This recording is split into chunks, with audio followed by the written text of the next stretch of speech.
Welcome back to Hidden Business Risk. I'm Dan Butler. Today we're talking about a deceptively cheerful threat. Grants.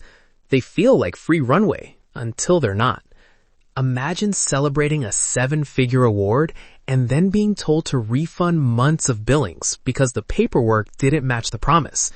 Ouch. That's our hook. I want a quick check-in. Jessica, Eddie, you both seen this play out? Absolutely. I represent clients who thought they were in the clear until a line in the award terms made a pilot ineligible.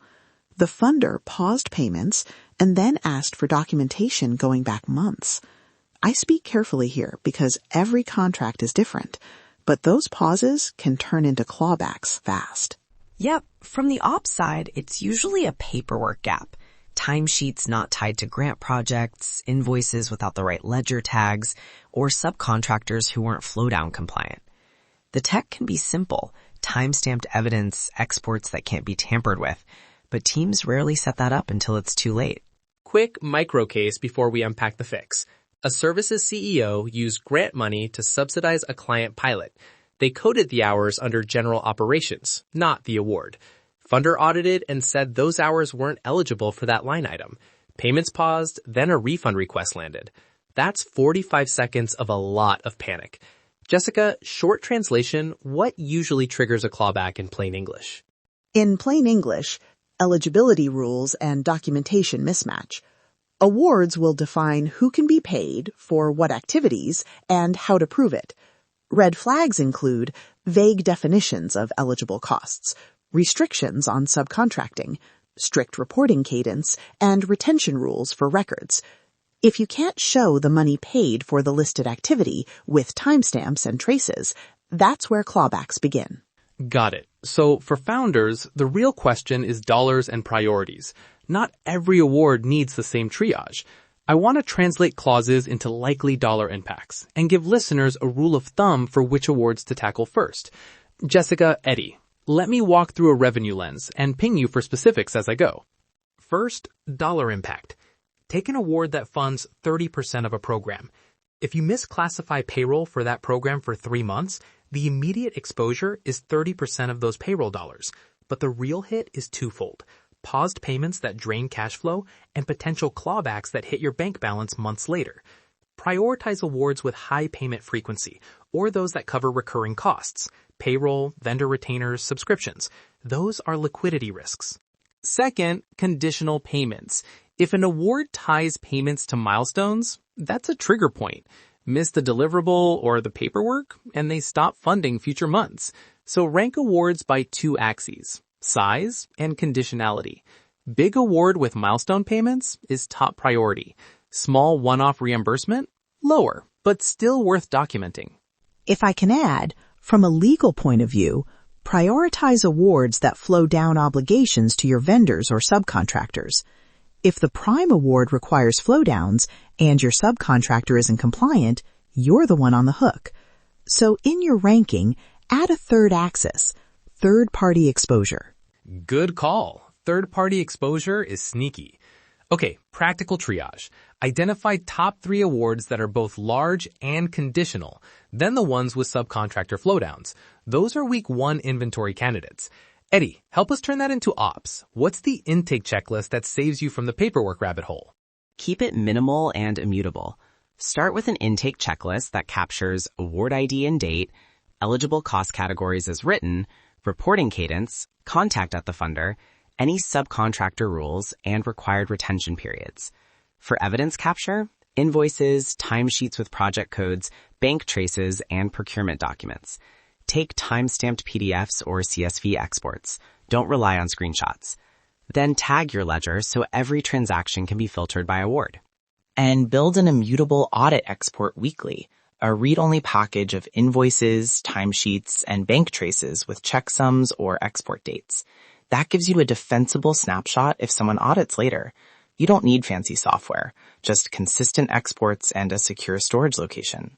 2 legal quick wins to pair with that ops list. Ask the funder 2 clarifying questions up front. What exactly qualifies as an eligible cost in your words? And how do you want subcontractor compliance documented? Get those answers in writing. Second, Add a narrow amendment template. If a cost is borderline, propose a brief written amendment that defines eligibility for that project. Small paperwork can prevent months of dispute. Nice. Now let's stitch this into a 30-day containment sprint, something a founder or ops lead can run without freezing the business. Week 1, inventory and evidence capture only. Week 2, targeted pause on clearly ineligible spend and scripted outreach. Week 3, build the audit pack and reintroduce activity with owners. Jessica, Eddie, walk me through what each week looks like in practice. Week 1 is pure evidence. Pull award docs, map award IDs to ledger codes, export the last 12 weeks of invoices and timesheets for each award. Don't change transactions, just capture. Make a single folder per award with a simple index file listing what's inside and when it was exported. Week 2 is communication and triage. For items that clearly fall outside the award, pause that spend temporarily after you've documented why. Use a scripted email to vendors and to the funder that says, "We are conducting a compliance review. We are pausing spend tied to X while we confirm eligibility, and we will update you by Y date." Keep language factual and avoid admissions of liability. And again, if a planned reclassification would materially change your books, get counsel before you make it. And week 3? Week 3. Assemble the audit pack. Indexed folder, immutable exports, ledger filters, and a short narrative that ties expenditures to the award's eligible cost language. Include a reconciliation table, claimed amount, supporting document IDs, and contact for each line item. This is what you hand to an auditor or counsel and say, here's the snapshot. And if you need to approach the funder, be transparent about the steps you've taken, present your audit pack, and propose a narrow fix, an amendment or reimbursement plan if misalignment is found. Keep the tone collaborative. Funders often prefer a resolved program to a paused one, so this can be an opportunity to clarify and keep the relationship. Okay, now let's get tactical. Panel triage. Pick the top 3 award types you should inventory this week and assign owners. Jessica, start us off with the legal priority. First, awards that fund payroll or contractor labor, because payroll misclassification creates big dollar exposure. Owner, finance lead. Second, awards with subcontractor flowdowns. Owner, program director who manages vendors. Third, milestone conditional awards that cover recurring costs. Owner, project manager. Those 3 will catch most of the immediate liquidity and compliance risks. From ops, add an IT or data owner, someone who can pull exports and lock them in storage. For each award, I'd assign a single folder owner who makes sure evidence gets in and doesn't get overwritten. Scripts, real language, you can send right now. For funders, we're conducting an internal compliance review of award ID. To confirm our records, could you clarify eligible cost categories in writing and the required subcontractor documentation? We aim to return to full activity by date. For vendors, per our review, we need invoices tied to award ID with project codes and dates. Please send by date. Keep it short, factual, and date-driven. A quick legal caveat. Those scripts are for informational outreach. They do not change contractual terms.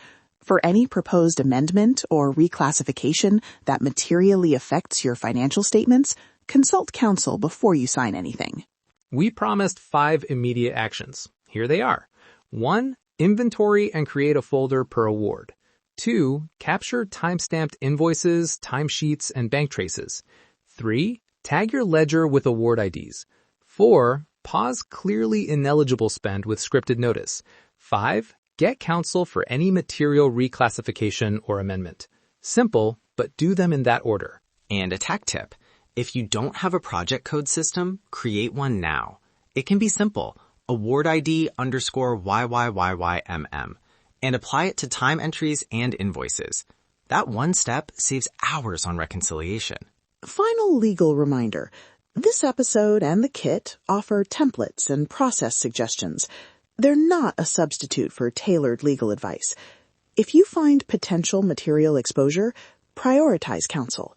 That said, many exposures are avoidable with simple, early controls. All right, wrap up. If you want a ready-to-use 30-day sprint checklist, the sample scripts we read, and a grant compliance safety kit to kick this off, download it from the show notes at hiddenbusinessrisk.com. That's hiddenbusinessrisk.com. Use it to run the inventory, capture evidence, and triage with purpose. Jessica, Eddie, final words? Start with the paperwork before you make decisions. A small, accurate snapshot beats a big, rushed fix later. Keep it simple, make exports immutable, and assign owners. You'll sleep better and probably keep a lot of money in the bank. Thanks for joining us. Head to hiddenbusinessrisk.com for the Grant Compliance Safety Kit and run your 30-day sprint. We'll be back with more hidden risks that are actually fixable. Until next time, take control of the details and protect your runway.